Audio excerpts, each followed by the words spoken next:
12 رکعات سنت چې د دې اهتمام څوک کوي په 24 غنټې کې، د سهار 2 رکعاته، د ماسپښین 6 رکعاته، د ماښام 2 رکعاته او د ماسخوتن 2 رکعاته، د دواړو جهانو سردار مبارک فرمایي شفاعت په ما باندې لازم دی، واجب.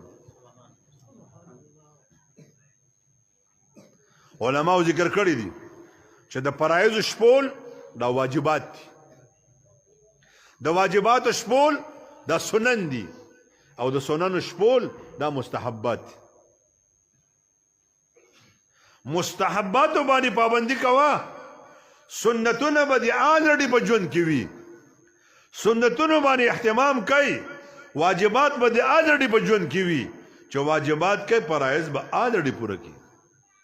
قرآن خو کلیر کټ ویلی دي، قل ان کنتم تحبون الله، زما محبوب دي خلکو ته اعلان وکړي په تاسو کې کوم سړی غواړي چې زه دې الله سره محبت وکړم.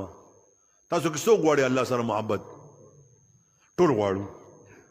راځئ جلبای والو یوه لارې ده، بس اعلان وکړه خلکو ته زما سره محبت څوک غواړي، زما جنت ته څوک راتله غواړي، زما دیدار څوک غواړي، دوی ته اعلان وکړه. یوه لارې ده، بس اسانه سمپل، ورته اعلان وکړه فتبعوني، خپل ځان ورته مخې ته کړه. محبوب ته فرمایي ځان ورته مخې ته کړه فتبعوني، زما تابعداري وکړئ.